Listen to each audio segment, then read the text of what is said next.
Ocurry. I'm from INR, the Irish Network Against Racism. I want to congratulate you all for keeping the pressure on this. I think it's vital to have eyes on this case. I want to congratulate Yari for their recent survey of young people's experiences of racism and policing.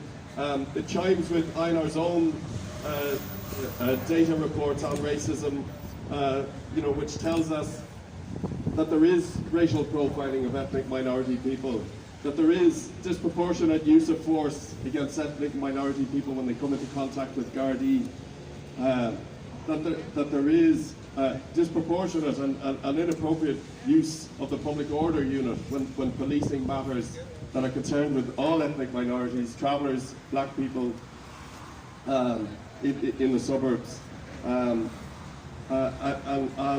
I encourage people to log these human rights instances, to log them with us, to log them with Yari, and to keep talking about them. I just want to say that I'm very struck by the dignity of the Nkencho family in these tragic circumstances, and I want to extend my condolences to them. I was also very humbled hearing the words of Dara Quigley's mum, and I'm struck by her dignity too. And of course, Dara Quigley and George Nkencho are entitled to their dignity too in death. They're entitled, they still have their rights.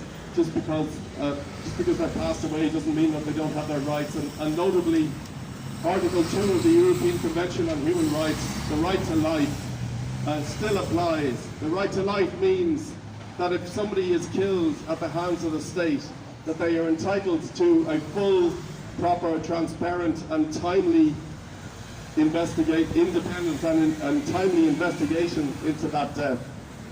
The signs don't bode well for this. And I would just like to say that INR, the Irish Council for Civil Liberties, all of Irish civil society will have eyes on this coroner's inquest. We will have eyes on the GSOC investigation, and we will have eyes on how Garda Síochána follows up on this case. I could just say that I'm going to wrap up there because I know there's a lot of speakers. That a police force which doesn't have the confidence of the community can't do its job properly. As Mehmet says, these aren't radical demands, these are mainstream human rights demands.